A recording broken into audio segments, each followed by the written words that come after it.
variabel, konstanta, dan tipe data. Jadi di video kali ini ada 3 topik yang akan kita bahas, yaitu variabel, konstanta, dan tipe data. Nah, mungkin videonya cukup lama tapi nggak apa-apa ya, asalkan kalian paham gitu aja. Dan materi ini tentang variabel, konstanta, dan tipe data, saya mendapatkan referensi dari Bapak Feriko Pasaribus selaku dosen dasar-dasar pemrograman, dan tentunya dari Google juga sambil searching gitu ya. Nah, kita langsung aja ke variabel dan konstanta. Jadi kita ke pengertiannya dulu aja. Nah, konstanta itu sebuah elemen yang nilainya sudah ditetapkan. Oke, sedangkan variabel sebuah elemen yang nilainya berubah-ubah atau bersifat tidak tetap begitu ya. Mungkin kalian sudah paham karena di matematika juga sudah sering diajarin konstanta dan variabel. Mungkin kalian bisa review lagi dengan contoh berikut ini. Jadi begini, misal luas lingkaran kan pi kali r kuadrat begitu ya, ataupun pi kali r begitu. Nah, sekarang kita pecah coba. Pi dari luas lingkaran ini sudah ditentukan kan nilainya? Ya, 3,14 ataupun 22/7. Oke. Artinya si pi ini walaupun soalnya bagaimana begitu ya, walaupun soalnya berbeda, tapi si pi ini sudah mempunyai nilai. Oke, dan nilainya itu 3,14 ataupun 22/7. Sedangkan si R-nya berapa nilainya? Nah, nilai si R ini tergantung dari soalnya ya. Jadi nilainya bisa 1, bisa 2, bisa 3, dan seterusnya. Artinya, si nilai R ini bisa berubah-ubah. Oke, tidak memiliki nilai sebenarnya, tergantung dari soal yang diberikan. Nah, makanya si pi disebut sebagai konstanta. Kenapa konstanta? Karena nilainya sudah ditetapkan dan tidak bisa dirubah tentunya. Karena memang dari rumusnya sudah seperti ini. Nah, sedangkan si R-nya itu disebut variabel. Kenapa variabel? Karena nilainya bisa berubah-ubah. Gitu ya. Atau contoh lain begini. Volume kubus. Rumusnya sisi kali sisi kali sisi. Kalau kalian perhatikan, sisinya bisa berubah nggak? Oke, bisa. Berarti sisinya ini adalah variabel. Dan volume kubus tidak menggunakan konstanta di dalam rumusnya. Oke ya, mudah-mudahan kalian paham dengan contoh ini. Dan mempunyai gambaran konstanta bagaimana, variabel bagaimana. Lanjut aja, konsep variabel dan konstanta. Yang pertama, konstanta dan variabel hanya menyimpan data secara sementara. Artinya memang datanya itu disimpan di dalam RAM. Dan RAM itu adalah tempat penyimpanan sementara. Kenapa kok seperti itu? Karena begini logikanya. Ketika kita membuat program, kita pasti di dalam source code-nya itu pasti ada konstanta dan variabel. Oke ya, pasti ada konstanta dan variabel. Nah, konstanta dan variabel ini hanya akan berlaku ketika program itu dijalankan. Bener nggak? Jadi kalau misalnya programnya nggak dijalankan, ya nggak berlaku begitu. Artinya, ketika program dijalankan, otomatis dia memakan RAM kan? Dia memakan kapasitas RAM. Nah, itu kenapa si konstanta dan variabel ini hanya dapat menyimpan data secara sementara. Karena ya tergantung programnya kapan dijalankan. Jadi misal ya, konstanta dan variabel ini menyimpan datanya secara permanen begitu. Jadi ketika kita menghidupkan komputer, itu udah kepake kapasitas memorinya untuk konstanta dan variabel. Nah, itu kayaknya nggak mungkin begitu. Jadi kalau misal kita punya 100 aplikasi, berarti ketika kita ngidupin komputer, RAM kita langsung habis karena dipakai oleh 100 aplikasi tersebut. Tapi kenyataannya memang RAM itu kemakan ketika sebuah aplikasi itu dibuka, kan begitu. Oke, lanjut aja. Nilai konstanta tidak dapat diubah selama program dijalankan. Sedangkan variabel dapat diubah ketika program dijalankan. Nah, ini sama aja kayak tadi sebenarnya konsepnya, dan ini lebih jelasnya ketika kita sudah masuk di praktiknya aja. Berikutnya, konstanta dan variabel hanya dapat menyimpan satu data. Jadi misalnya dalam konstanta dan variabel ini, misal hanya dapat menyimpan angka atau menyimpan sebuah teks, begitu. Nah, ini lebih jelasnya lagi ketika kita sudah praktikum aja ya. Kemudian, nilai dari suatu konstanta dan variabel adalah nilai yang terakhir. Kalau pusing nggak apa-apa, kita langsung masuk ke contohnya aja. Mudah-mudahan kalian paham sampai sini. Contohnya gini, X sama dengan 10. Kemudian, di baris bawahnya, gitu ya, baris berikutnya, itu saya isikan X sama dengan 5. Di baris berikutnya, X sama dengan 50. Sekarang pertanyaannya, X-nya berapa?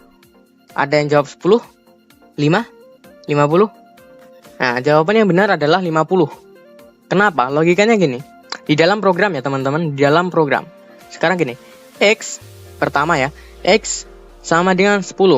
Artinya, variabel X saya kasih nilai 10.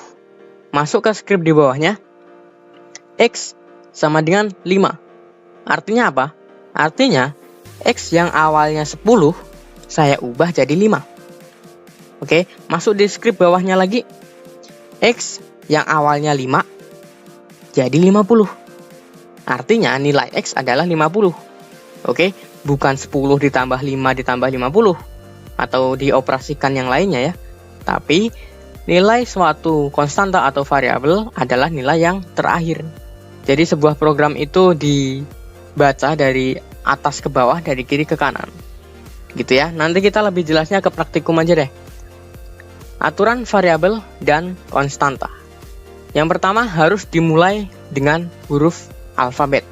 Oke, jadi sebuah variabel itu ketika kita membuat di sebuah pemrograman, kita harus membuat namanya itu awalnya itu harus huruf alfabet. Oke, A sampai Z, A kapital sampai Z kapital boleh. Asalkan tidak dimulai dengan angka dan tidak dimulai dengan tanda baca. Oke ya. Yang kedua aturannya adalah huruf kecil atau huruf kapital dibedakan. Nah ini sebenarnya tergantung dari bahasa pemrograman apa begitu ya. Kalau misal bahasanya seperti PHP, seperti Java, itu memang huruf kecil dan kapital itu dibedakan. Kalian misal buat sebuah variabel X kapital yang kalian isi dengan nilai 10 misal. Nah ketika kalian panggil X tapi nggak kapital, X-nya X kecil gitu ya, itu pasti akan berobsesi lain. Karena apa? Karena variabel X kecil, bukan kapital, itu nggak ada. Adanya huruf X yang kapital. Gitu. Jadi huruf kecil atau huruf kapital itu dibedakan. Kemudian yang selanjutnya, karakter penyusun variabel hanya boleh huruf alfabet, angka, dan garis bawah atau underscore.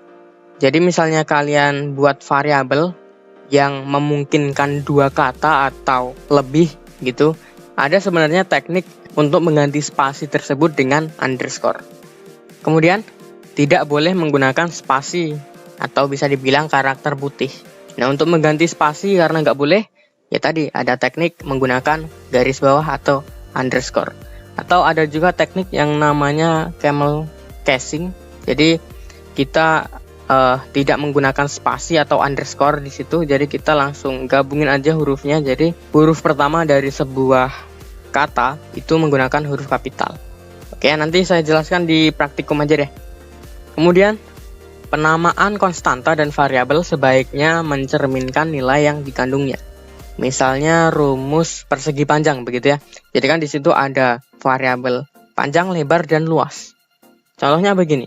Contoh variabel panjang itu kalian ganti dengan variabel A misal. Variabel lebar kalian ganti dengan B. Variabel luas kalian ganti dengan C. Artinya, untuk mengisi luasnya, variabel C tadi sama dengan A kali B. Nah, mungkin itu yang tahu cuma kita. Oh, ini program untuk menghitung luas persegi panjang. Tapi ketika kita suruh baca teman kita begitu ya, suruh baca teman, ini rumus apa? Itu mungkin orang lain nggak tahu. Karena emang yang tahu cuma kita dan yang ada di atas doang gitu. Ya padahal maksud kita itu adalah luas persegi panjang begitu kan. Tapi sebaiknya gunakan sebuah penamaan variabel atau konstanta yang mencerminkan nilai yang dikandungnya. Panjang, lebar, luas. Begitu ya. Tidak A, B, C. Kemudian, nah ini cara membuat konstanta dengan notasi algoritma pseudocode. Jadi kalau kita membuat sebuah konstanta, kita menggunakan keyword yang namanya konstan. Oke, keyword yang namanya konstan. Lalu nama variabelnya apa, diisi nilainya apa. begitu. Kemudian kalau kita membuat sebuah variabel menggunakan pseudocode, kita menggunakan keyword yang namanya declare, lalu variabelnya apa, diisi apa, gitu ya, diisi nilainya apa. Kalau untuk membuat konstanta di pemrograman dan membuat variabel di pemrograman, kita akan lakukan di praktikum. Dan ini tergantung juga dengan bahasa pemrograman apa yang kalian gunakan. Oke, masuk topik yang berikutnya, yaitu tipe data. Tipe data itu digunakan untuk mempresentasikan nilai suatu data. Dan yang pasti, ini sesuai dengan bahasa pemrograman apa yang kita gunakan. Jadi kalau kalian nggak maksud dengan pengertian tipe data ini nggak apa-apa, kita langsung masuk ke slide berikutnya aja. Siapa tahu kalian bisa paham di slide itu beserta contoh-contohnya, dan kalian bisa nyimpulin bahwa yang dimaksud dengan tipe data ini, oh begini, begitu aja ya. Jadi tipe data itu dibedakan menjadi 4 jenis, yaitu yang pertama tipe data bilangan bulat. Nah, ini pasti kalian udah ada ancang-ancang buat ngerti nih. Yang kedua bilangan pecahan. Yang ketiga karakter atau teks. Kemudian yang keempat adalah boolean. Maksudnya gimana? Kita bahas yang pertama, yaitu bilangan bulat. Jadi tipe data untuk bilangan bulat itu dipakai untuk menyatakan bilangan yang tidak mempunyai pecahan desimal. Misalnya 34, 8, dan lain sebagainya. Min juga bisa asalkan tidak ada koma di situ, tidak ada angka di belakang koma, dan tidak pecahan begitu ya, berapa per berapa begitu, artinya bilangannya pas.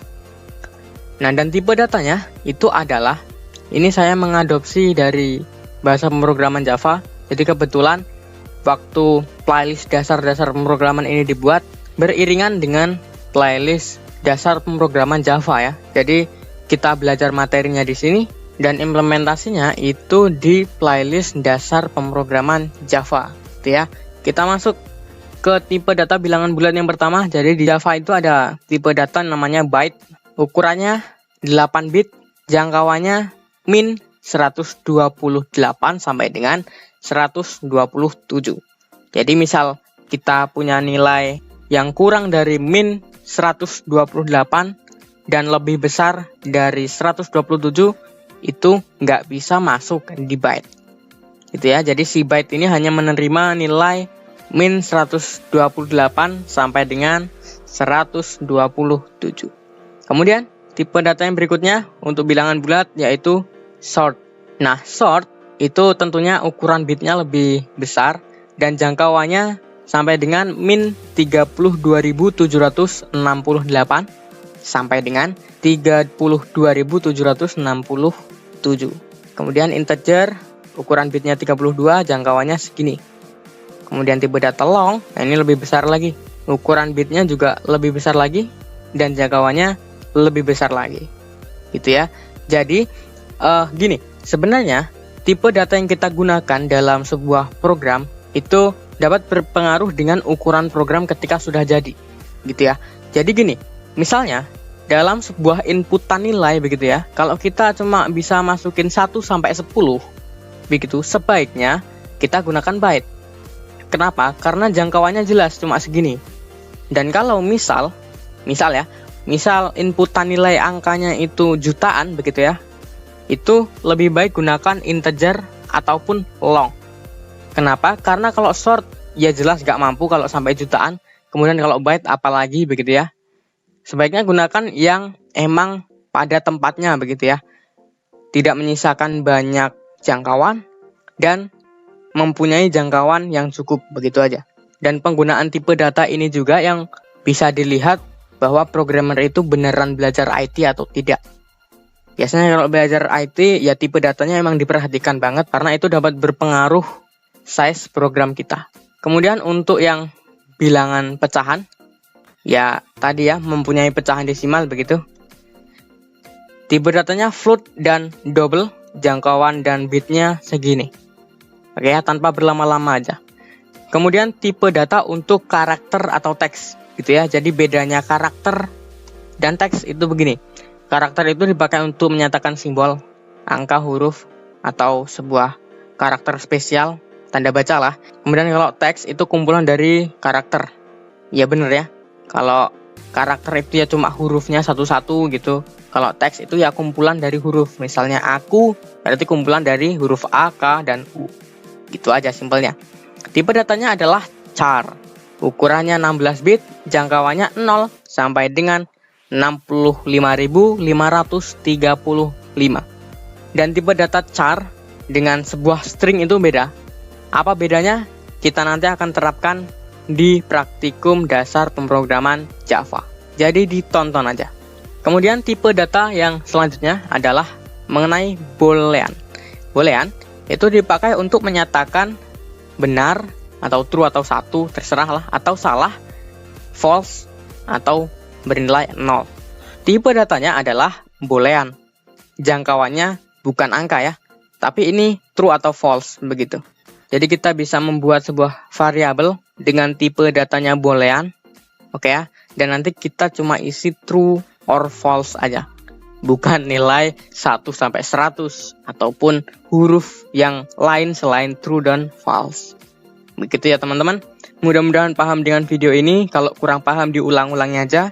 Kalau belum paham juga, kalian bisa tanyakan pertanyaan kalian di kolom komentar di bawah video YouTube ini. Dan di video selanjutnya, kita akan membahas tentang operator-operator dalam pemrograman. Jadi di operator-operator ini, saya beri kisi-kisinya dikit aja. Ada operator aritmatika, ada operator penugasan, operator pembandingan, dan operator logika. Nanti kita pelajari, oke ya, di video selanjutnya.